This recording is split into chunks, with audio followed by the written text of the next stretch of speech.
नमस्ते। हमारे साप्ताहिक कार्यक्रम प्रोफेसर अभय दुबे के साथ बातचीत में आपका स्वागत है।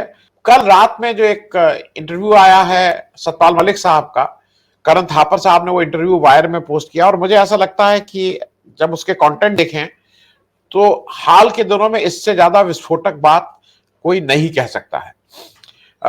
सतपाल मलिक साहब गवर्नर के पद पे रहे हैं, उनकी छवि भी अच्छी रही है, कनेक्टेड रहे हैं। जब किसान आंदोलन चल रहा था उस समय भी वो एक बात आके अपनी कुछ ना कुछ किसानों के पक्ष में खड़े होते हुए दिखाई दे रहे थे। उन्होंने बहुत सी बातें कही हैं और ये मान के कि वो एक संवैधानिक पद पे थे और अभी तक उसके ऊपर कुछ रिएक्शन आया नहीं है, जो मुझे लगता है रिएक्शन आएगा जरूर सरकार की तरफ से, चुप नहीं बैठ सकती है। उन्होंने कई बातें कही हैं और सब बातें तो आज नहीं हम लोग बात कर सकते, लेकिन मैं कुछ चीजों को आपसे जरा समझना चाहूंगा। एक बात जो उन्होंने पुलवामा की कही कि वो जो 40 जवान हमारे शहीद हुए, और उन्होंने बहुत स्पष्ट किया कि उसमें उस समय के गृह मंत्री राजनाथ सिंह साहब ने उनको जहाज नहीं दिए, जो बहुत छोटा मामला था। उन्होंने कहा अगर मुझसे कह दिए होते, मैं होता तो ये 4-5 जहाज की जरूरत थी, वो मैं दिलवा देता। और ऐसे इतना बड़ा मूवमेंट कभी भी रोड से नहीं होता है। उन्होंने पुलवामा के बारे में बहुत सी चीजें कही। उन्होंने ये भी कहा कि किस तरह से मोदी जी शूटिंग करवा रहे थे अपनी जिम कॉर्बेट में, और उसके बाद जो वो आए और उनसे बात हुई तो मोदी जी ने कहा कि नहीं, इसको अब आप छोड़ दीजिए, आप इस पर कुछ मत बोलिएगा, मैं देखता हूं। डोवाल साहब ने भी कहा इसमें कुछ मत बोलिएगा, मैं। और इनका कहना यह है कि ये 100% इंटरनल सिक्योरिटी फेल्योर हिंदुस्तान का था और उसको किस तरह से फिर एक पाकिस्तान की शक्ल दिया गया और फिर बालाकोट किया गया, इत्यादि इत्यादि। इसी से शुरू करते हैं। आप, ये बड़ा वो है भाई, ये देश के सर्वोच्च पद पे बैठे हुए लोगों के आचरण के बारे में बोल रहे हैं। देखिए आनंद जी, जो सतपाल मलिक ने कहा है ये वो बातें हैं जिनकी उस वक्त चर्चा हो रही थी जबकि सीआरपीएफ के जवान मारे गए थे। तो उस वक्त सभी लोग इस बात की चर्चा कर रहे थे कि एक बहुत बड़ा सुरक्षा संबंधी नाकामी, बहुत बड़ी सुरक्षा संबंधी नाकामी है, बहुत बड़ी प्रशासनिक नाकामी है ये। और सतपाल मलिक ने यह भी स्वीकार किया है कि भाई उस नाकामी में उनकी भी अपनी भूमिका है, क्योंकि वो तो हेड ऑफ स्टेट थे, सरकार के मुखिया थे। तो ये उन्होंने जो कहा है, मैं उनकी इस बात से पूरी तरीके से सहमत हूं। साथ में उन्होंने ये भी कहा है कि पाकिस्तान के ऊपर भी उन्होंने आरोप लगाया है कि इतना 300 किलो विस्फोटक कोई व्यक्ति, किसी व्यक्ति के पास आया कहां से, वो बिना पाकिस्तान की मदद के नहीं आ सकता था। नाकामी का हिस्सा जो उन्होंने बताया वो ये है कि 300 किलो विस्फोटक लेकर एक व्यक्ति एक कार में 10-12 दिन से विभिन्न सड़कों पे और विभिन्न इलाकों में घूम रहा था और ना उसको कभी पकड़ा गया, ना उसकी कभी कोई चेकिंग हुई। जबकि उन दिनों स्थिति ये थी कि कश्मीर पूरी तरीके से सुरक्षा बलों से भरा हुआ रहता था, चप्पे चप्पे पे सुरक्षा बल रहते थे, और इसके बावजूद भी उसकी कोई चेकिंग नहीं हुई, किसी ने उसको देखा नहीं, और वो जाकर सीमा सुरक्षा बल के जवानों के बीच में गया, अपनी कार ले जाके गया और उसको सारा विस्फोटक फट गया और इतने जवान मारे गए। तो उनकी दोनों बातें बिल्कुल सही हैं। पहली बात तो यह है कि ये पाकिस्तान का इसमें हाथ था। दूसरी बात यह है कि अगर सुरक्षा संबंधी खामी नहीं होती और प्रशासन चुस्त दुरुस्त होता, चौकस होता, तो इस दुखद घटना को होने से रोका जा सकता था। तीसरी बात जो उन्होंने कही वो भी पूरी तरीके से मुझे सही लगती है, वो ये है कि बजाय इसके कि इस घटना की एक जबरदस्त आंतरिक समीक्षा की जाती और सुरक्षा को चाक चौबंद किया जाता और सरकार इस घटना से सबक लेती, बजाय इसके चूंकि चुनाव नजदीक थे, चुनाव बिल्कुल सिर पे थे, तो इस घटना का चुनावी फायदा उठाने का मंसूबा बनाया गया और उसी मंसूबे के तहत राज्यपाल के पहले मुंह पर पट्टी बांधी गई, राष्ट्रीय सुरक्षा सलाहकार द्वारा पट्टी बांधी गई, प्रधानमंत्री द्वारा पट्टी बांधी गई और कहा गया कि आप इस विषय में कुछ मत बोलिए, अभी हम लोगों को इस विषय पे काम करना है। सतपाल मलिक ये भी कहते हैं अपने इंटरव्यू में, भाई देखिए हम लोग तो पॉलिटिकल आदमी हैं, हम लोग किसी भी घटना को कोई रूप दे देते हैं अपने राजनीतिक फायदे के लिए। आपको ध्यान होगा कि उस वक्त जितने भी सर्वेक्षण वगैरह होते थे, और वो तो मानते थे कि भाजपा का पलड़ा भारी है और नरेंद्र मोदी चुनाव हारेंगे नहीं, लेकिन ये सबको शक रहता था कि नरेंद्र मोदी को दोबारा पूर्ण बहुमत प्राप्त होगा कि नहीं होगा। लेकिन जैसे ही पुलवामा वाली घटना हुई और उसके बाद फिर बालाकोट स्ट्राइक हुई, उसके बाद भाजपा का जो चुनाव प्रचार था उसने एक नया रूप ग्रहण किया और सब जगह बड़े बड़े होर्डिंग लग गए, घर में घुसकर मारा, घर में घुसकर मारा। तो हो सकता है कि भाजपा उस चुनाव में सबसे बड़े दल के रूप में उभरती और सरकार भी बना लेती, लेकिन उसकी सरकार एक बहुत मजबूत सरकार नहीं होती। हो सकता है उस सरकार को कुछ दलों के ऊपर, कुछ सहयोगी दलों के ऊपर निर्भर रहना पड़ता। लेकिन इस घटना ने एक राष्ट्रवादी हवा पैदा की कि एक ऐसा प्रधानमंत्री है जिसने हमारी सीमाओं की रक्षा की, पाकिस्तान से बदला लिया, और ये सब करके उन्होंने जो अतिरिक्त उन्हें वोट प्राप्त हुए और जो अतिरिक्त सीटें प्राप्त हुई, उसके पीछे वही नारा था कि घर में घुसकर मारा, घर में घुसकर मारा। और इस बात को मैं टीवी पे लंबे अरसे से कह रहा हूं। मैं ये मानता हूं कि अगर केवल अपनी जो योजनाएं थी लोगों को राहत देने वाली, डायरेक्ट ट्रांसफर वाली योजनाएं थी, केवल उनके आधार पर अगर चुनाव होता, अगर गवर्नेंस के आधार पर चुनाव होता, उस वक्त भी भाजपा का पलड़ा भारी था। मैं कह रहा हूं भाजपा का पलड़ा उस वक्त भी भारी था। ऐसा नहीं था कि अगर पुलवामा और बालाकोट ना होता तो भारतीय जनता पार्टी कोई चुनाव हार जाती, ऐसी बात नहीं है। लेकिन भारतीय जनता पार्टी को अंत में जो पहले से भी ज्यादा सीटें प्राप्त हुई और पूर्ण बहुमत प्राप्त हुआ, उसके पीछे इन दोनों घटनाओं की प्रमुख भूमिका रही। मैं कहता हूं निर्णायक भूमिका रही। इस प्रकार का मुद्दा हाथ में आया उनके और उन्होंने उस मुद्दे का बेचूक इस्तेमाल किया।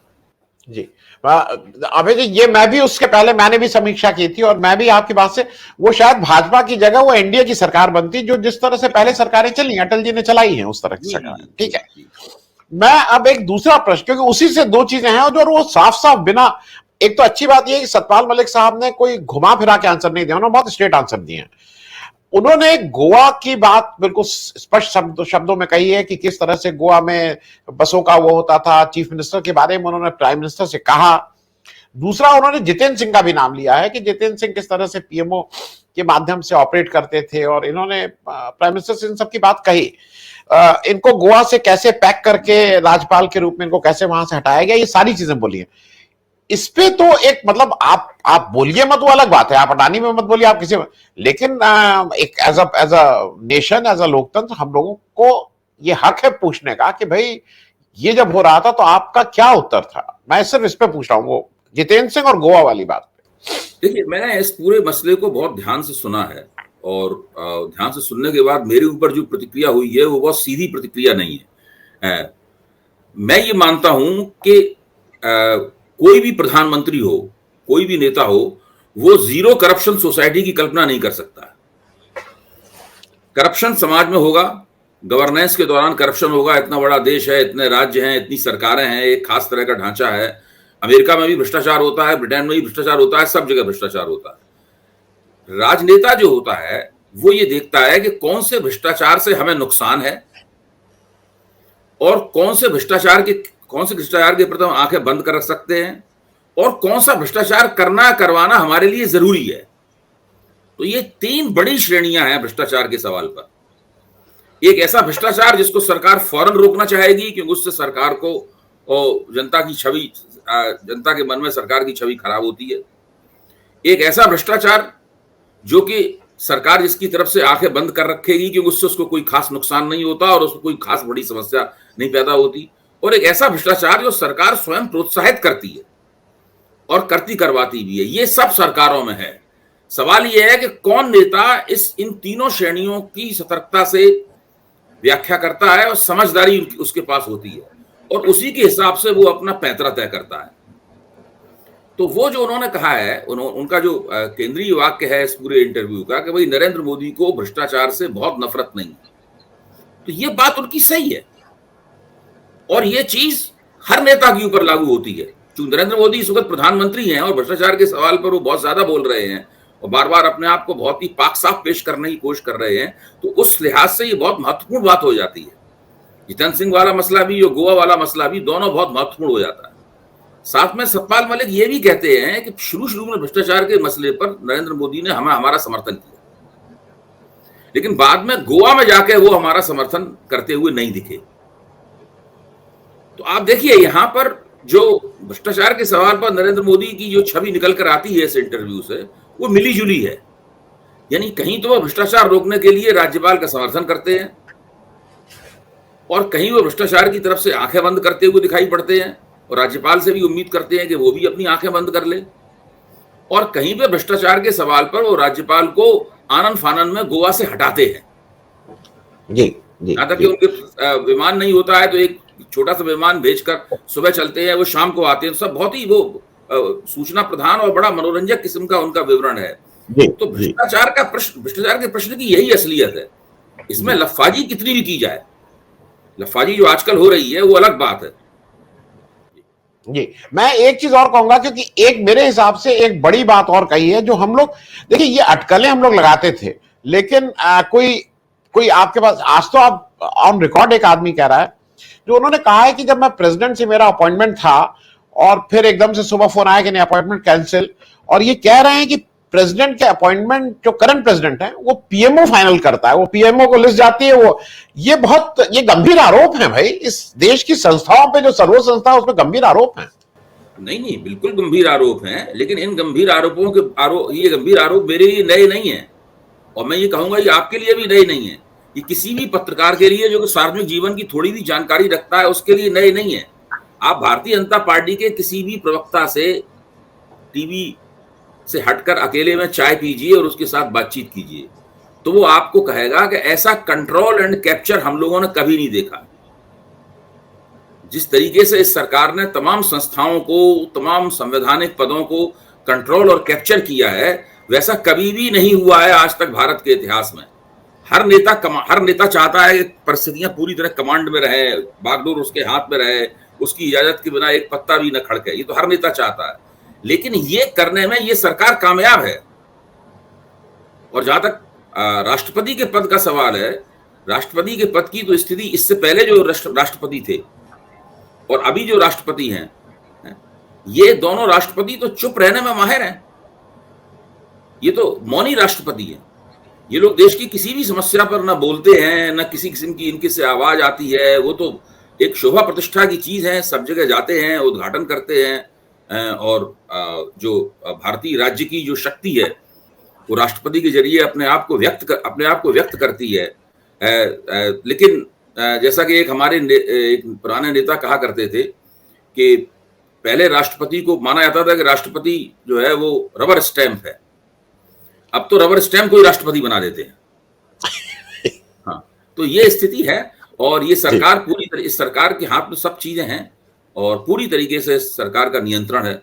और इसलिए ये सरकार में ये लोकतंत्र हैं और लोकतंत्र को एक खुली हुई, दोनों सदनों पे खुली व्यवस्था के रूप में मानते हैं, वैसा आदर्श मानते हैं। उनकी निगाह में ये एक समस्या है। जी नहीं, एक दो चीजें और उन्होंने कही जो मुझे ऐसा लगा। अडानी पे वो बहुत स्पेसिफिक हैं, अडानी वाले मसले पे वो बहुत स्पेसिफिक हैं, और उनका कहना है कि ये अगर अडानी का जैसा रहा तो ये जिसको कहना है ले डूबेंगे, और वो कह रहे हैं कि ये भाजपा वो भाजपा नहीं रहेगी, भाजपा बहुत रिड्यूस उसमें आएगी। और हम लोगों मैंने बड़ी दिलचस्पी से बात उनकी सुनी ये, और मैं इस बात से तो सहमत हूं कि अडानी के मसले में भाजपा विरोधी ट्रिगर पॉइंट बनने की क्षमता है, लेकिन ये इतने दिनों के बाद भी अभी भी ट्रिगर पॉइंट बन नहीं पाया है। उन्होंने एक महिला ने जो गीत गाया है उसका भी जिक्र किया उन्होंने। उनका कहना था कि बात नीचे तक पहुंच गई है और आम जनता इन सब बातों के ऊपर विश्वास करने लगी है, लोक भाषा में ये सब गीत बन रहे हैं। तो ये होगा, मैं इससे इनकार नहीं कर रहा हूं, लेकिन मैं अभी भी ये मानता हूं कि अडानी का मसला अभी भी विपक्ष का ट्रिगर पॉइंट नहीं बन पाया। हालांकि विपक्ष ने अभी इसकी आस नहीं छोड़ी है और वो लगातार कोशिश कर रहा है। दूसरे, अगर अडानी का मसला ट्रिगर पॉइंट बन गया तो किसके ऊपर उसका असर पड़ेगा? हमें और आपको दोनों को इसकी समीक्षा करनी चाहिए।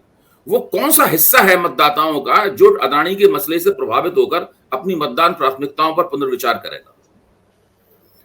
क्या ऊंची जातियां, भाजपा का जो प्रभाव क्षेत्र है, उत्तर प्रदेश, मध्य प्रदेश, राजस्थान, गुजरात, महाराष्ट्र, ये जो पूरा बिहार प्रभाव क्षेत्र है, इसको भाजपा का कैचमेंट एरिया कहा जाता है, क्या इसमें जो ऊंची जातियां भाजपा के साथ, भाजपा की जेबी वोटर बन चुकी हैं, चुनाव दर चुनाव पिछले 40 साल से भाजपा को वोट दे रही हैं, क्या ये अपनी मतदान प्राथमिकताओं में पुनर्विचार करेंगी? मैं समझता हूं नहीं करेंगी। पिछड़ी जातियों का वो हिस्सा जो भारतीय जनता पार्टी के बहुत 60 के दशक से है, धीरे धीरे उस हिस्से में थोड़ी बहुत इफराती हुई, बढ़ोतरी हुई है। क्या वो अपनी मतदान प्राथमिकताओं पर पुनर्विचार करेगा? मैं समझता हूं नहीं करेगा। दलितों का नया हिस्सा जो अभी अभी भाजपा के साथ जुड़ा है पिछले कुछ दिनों से, वो भी नहीं करेगा। कौन सा ऐसा तबका है जो कि जिसको भाजपा खतरे के रूप में देखती है कि अदानी का मसला अगर चिपक गया तो ये मसला ये हमारे खिलाफ हो जाएगा? वो मैं हमेशा बार बार कह रहा हूं, वो है फेंस सिटर वोटर, बीच में जो वोटर बैठा हुआ है। मैंने पब्लिक इंडिया के मंच पे भी ये बात कही थी, जो बीच में वोटर बैठा हुआ है, इस वोटर के दिमाग में अगर सवालिया निशान आ गया कि सरकार ने अदानी का हक पक्ष लिया है और भारतीय राज्य का और जनधन का नुकसान करते हुए अदानी को आगे बढ़ाया है, उसको तमाम एयरपोर्ट, खदानें और तमाम चीजें अदानी को मिल जाए, इसके लिए सरकार की भूमिका है। अगर ये चीज उसके दिमाग में आ गई तो हो सकता है कि वो एन मौके पर भाजपा को वोट देने के खिलाफ हो जाए। आप इस बात पर ध्यान कीजिए कि विधानसभा चुनावों के बाद जब लोकसभा चुनाव होते हैं तो अचानक भाजपा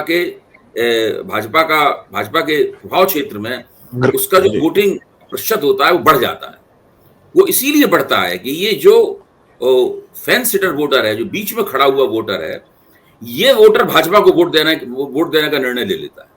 अगर ये वोटर भाजपा को वोट देने के खिलाफ निर्णय लेता है तो भाजपा की केंद्र के चुनाव में भी वही स्थिति होगी जो विधानसभा के चुनाव में होती है, यानी वो कच्ची पक्की स्थिति रहती है, वो जीत भी सकती है, नहीं भी जीत। यही वोटर दरअसल भाजपा को एन मौके पर तय करता है। तो अदानी के मसले का इस वोटर की वो प्रभाव हो सकता है, तो यही चीज भाजपा को डराए हुए है।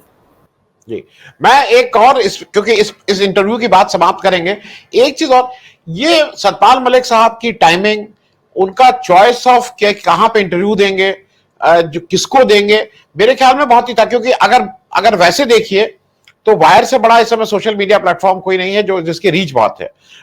उन्होंने हिंदी अंग्रेजी दोनों में उसको किया है, तो वो पेनिट्रेशन ज्यादा है। करण थापर, जिनको मैं इस समय देश का भाई इंटरव्यू लेने के मामले में उनसे बेहतर कोई नहीं है, मैं वो मानता हूं, उनको किया है। तो ये चेंज ऑफ हार्ट, आत्मा की आवाज, हालांकि वो किसान आंदोलन के समय से ही अपनी एक पोजीशन बनाए हुए हैं, लेकिन एकदम से इतने खुलासे वो पिछले 2-4 दिन से करना शुरू किए हैं। देखिए, वो बहुत अलग तरह की व्यक्ति है। जब वो कश्मीर के राज्यपाल के तौर पर उनकी जो भूमिका थी, उसमें भी लगता था कि वो बहुत अलग तरह के व्यक्ति है। गोवा के राज्यपाल के तौर पर भी उनकी भूमिका अलग रही है।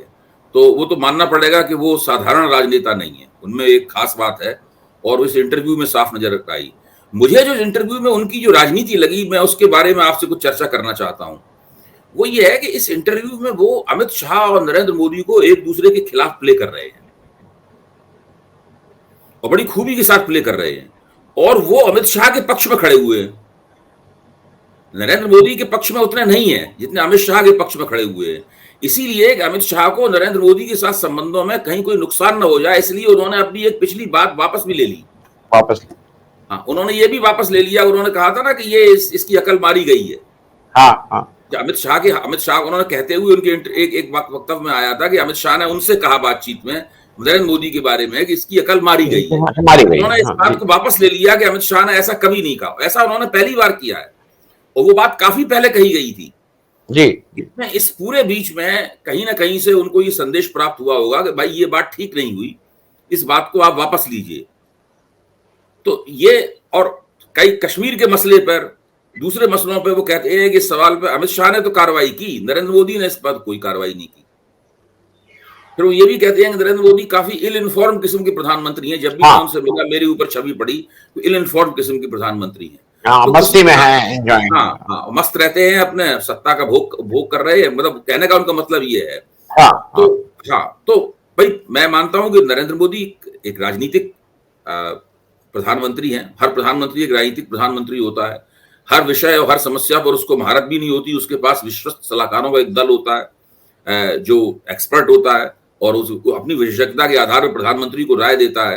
तो ये चीज तो इतनी महत्वपूर्ण नहीं है। सबसे ज्यादा महत्वपूर्ण बात मुझे यही लगी किस तरह वो अमित शाह और नरेंद्र मोदी को एक दूसरे के खिलाफ प्ले कर रहे हैं। हालांकि मुझे अभी भी लगता है कि अमित शाह और नरेंद्र मोदी में कोई विशेष मतभेद नहीं है, दोनों एक दूसरे के साथ खड़े हुए हैं और अमित शाह नरेंद्र मोदी के प्रमुख व्यक्ति हैं और नरेंद्र मोदी को उन पर पूरा विश्वास है और अमित शाह को उनके ऊपर विश्वास है।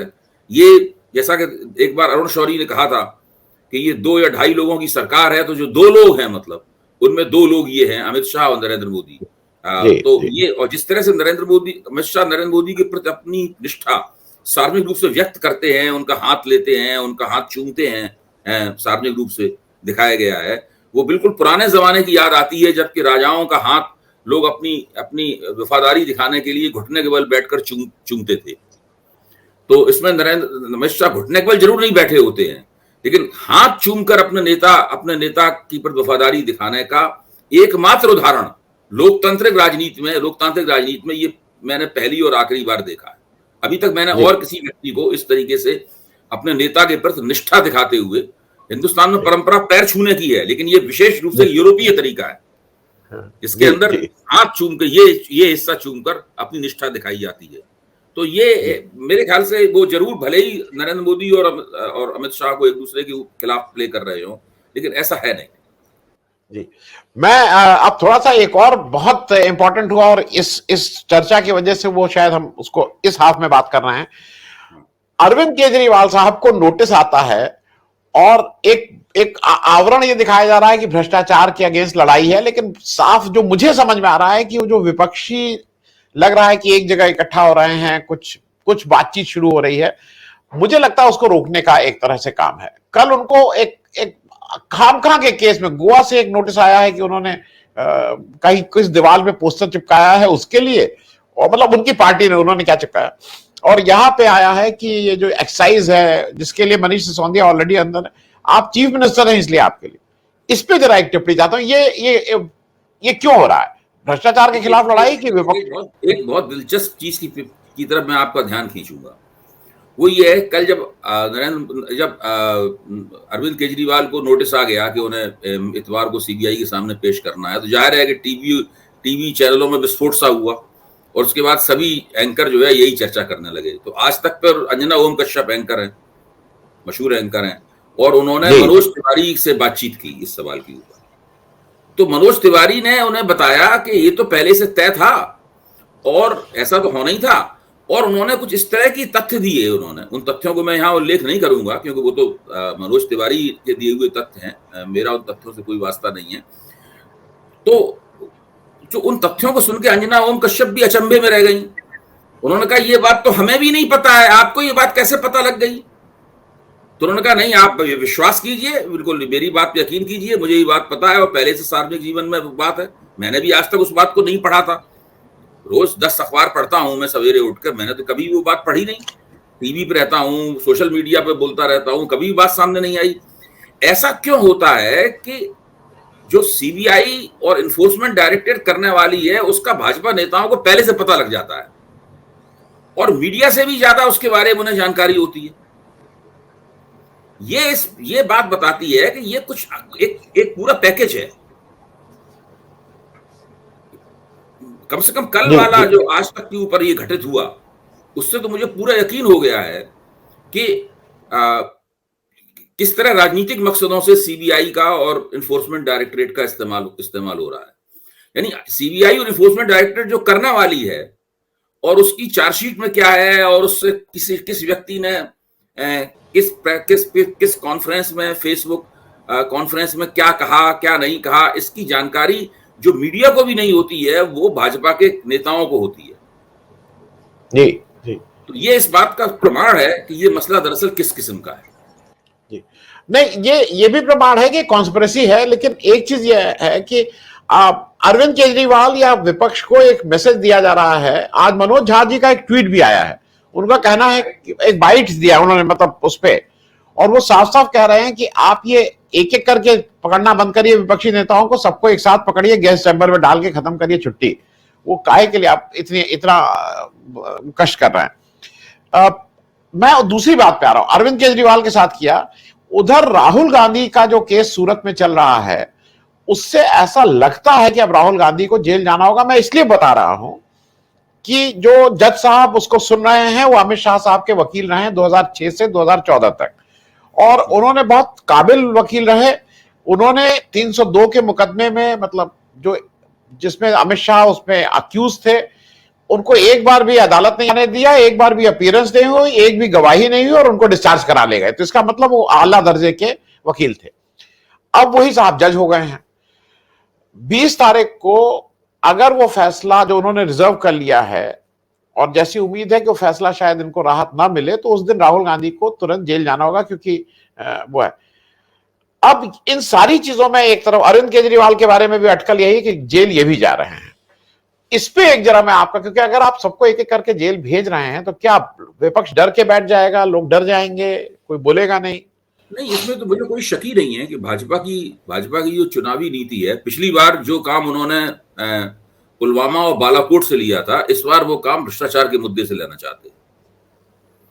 वो अपने सारे विरोधियों को कह रहे हैं कि ये सब भ्रष्ट हैं और हमारे खिलाफ गोलबंद हो गए हैं, क्योंकि उन सबको खतरा है कि ये अपने भ्रष्टाचारी कारनामों के कारण जेल भेजे जा रहे हैं। सारे भाजपा के सांसद, सारे प्रवक्ता सब एक ही सुर में यही बात बोल रहे हैं, और खुद नरेंद्र मोदी भी बोल रहे हैं इस बात को। ऐसा नहीं है, नरेंद्र मोदी भी इस बात को लेकर कई बार कह चुके हैं, सीबीआई से कह चुके हैं किसी को मत बख्शो। उधर विपक्ष का भी भ्रष्टाचार को लेकर इनके ऊपर हमला है, अदानी के मसले को केंद्र बना दिया।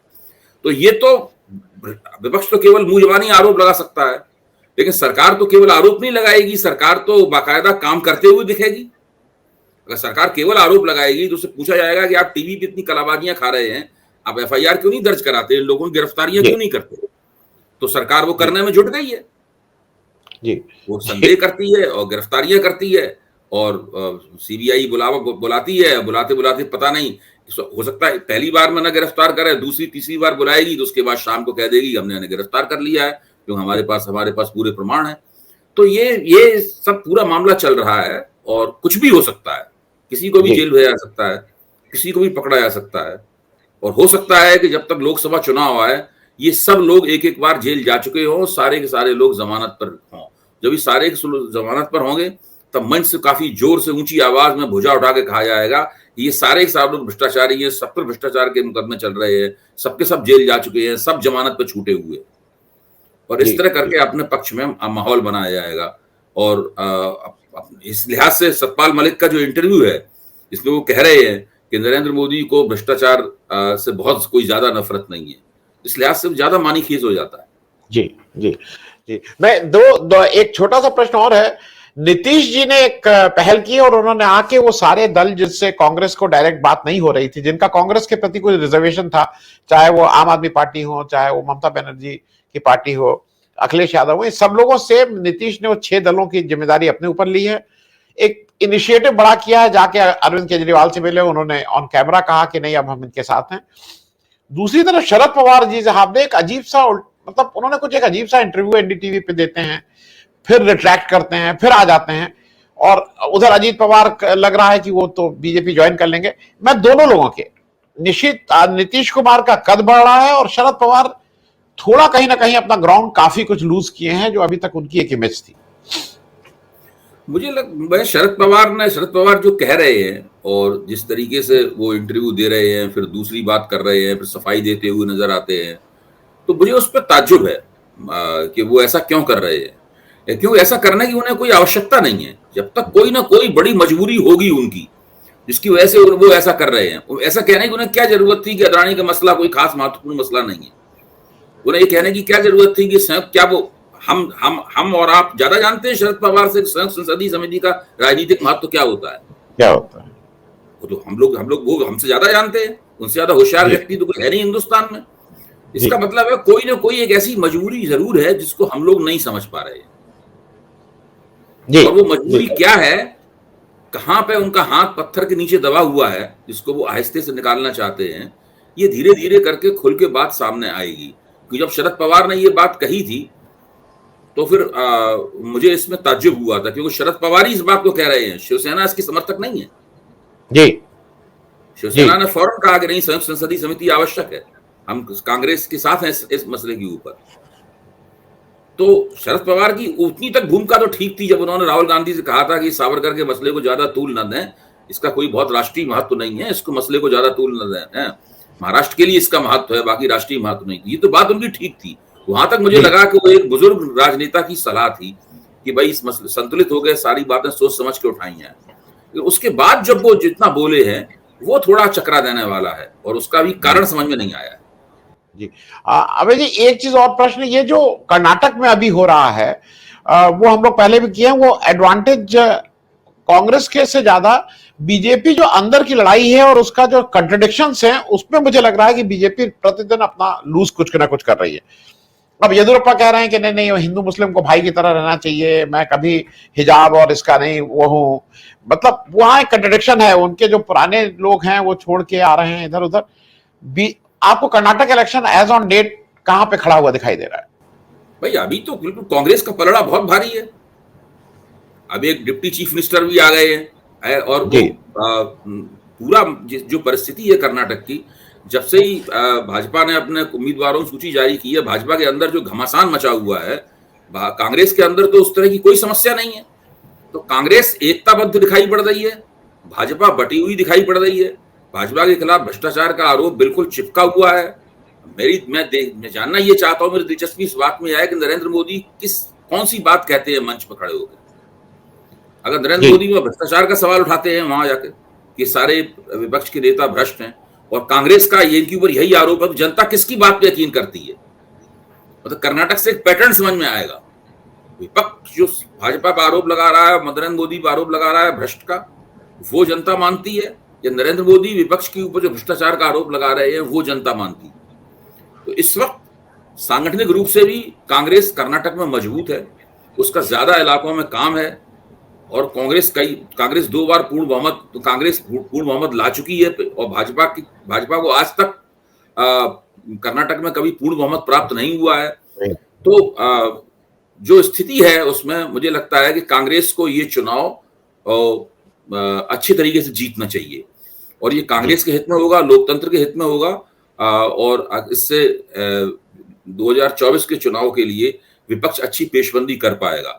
हाँ, अगर इतनी विपरीत परिस्थितियां होते हुए भी अगर भाजपा कर्नाटक का चुनाव निकाल ले गई तो फिर हमें फिर लोकतंत्र को थैंक यू वेरी मच कर देना चाहिए। जी ठीक बात। प्रोफेसर साहब, चलते चलते एक अंतिम प्रश्न है, और हालांकि प्रश्न तो बहुत छोटा है और लगेगा कि इसकी रेलेवेंस क्या, लेकिन मुझे इसलिए मैं मेरे मन में है इसलिए आपसे पूछ ले रहा हूं। अभी कुछ आम आदमी पार्टी को राष्ट्रीय पार्टी का स्टेटस मिला और 3 पार्टियों को उससे निकाला, मतलब उसको उन्होंने अपनी राष्ट्रीय पार्टी की स्टेटस खोई है। लेकिन जो 6 राष्ट्रीय पार्टी हैं उसमें एक राष्ट्रीय पार्टी है एनपीपी, संगमा साहब के लड़के की पार्टी। उनको 2019 के इलेक्शन में कुल वोट 4.5 लाख मिले थे, वो आज राष्ट्रीय पार्टी है। तृणमूल कांग्रेस को 2.5 करोड़ वोट मिले थे, 2 करोड़ 49 लाख वोट मिले थे, 22 एमपी हैं, वो आज राष्ट्रीय पार्टी नहीं है। तो जब आज हमारा इलेक्शन कमीशन इतना इंपॉर्टेंट है कि रिमोट वोटिंग भी होगी और ये भी होगा, तो कहीं ये नहीं है कि there has to be a relook कि 2.5 करोड़ पार्टी वोट पाने वाली पार्टी होने का मानक क्या है? राष्ट्रीय पार्टी होने का जो तकनीकी मानक है वो उसने इस पूरे मसले को बिल्कुल, जैसे बहुजन समाज पार्टी मुद्दतों से राष्ट्रीय पार्टी थी जी जी, लेकिन वास्तव में हम जानते हैं कि वो एक उत्तर प्रदेश की पार्टी है। आम आदमी पार्टी राष्ट्रीय पार्टी बनी है तो वो तो बिल्कुल व्यवहारिक रूप से सही लग रहा है। बिल्कुल दिल्ली में भी उसकी सरकार है, उसकी पंजाब में सरकार है, और बड़े बड़े बहुमत से उन्होंने दिल्ली और पंजाब में छोटे मोटे बहुमत से दिल्ली और पंजाब में सरकार नहीं बनाई है, बड़े बड़े बहुमत से सरकार बनाई है। तो गुजरात में उन्होंने खासा उतना प्रदर्शन तो नहीं कर पाया इतना वो चाहते हैं, फिर भी गुजरात में अच्छा प्रदर्शन उनका है। तो ये जो गोवा में उनका प्रदर्शन है, तो वो तो राष्ट्रीय पार्टी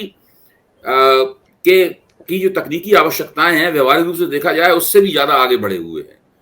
बाकी तो राष्ट्रीय पार्टियां ऐसी तकनीकी रूप से होती हैं और नहीं होती हैं। मैं तो किसी पार्टी का महत्व इस अर्थ में आंकता ही नहीं हूं तो चुनाव आयोग ने उसे राष्ट्रीय पार्टी का दर्जा दे दिया है।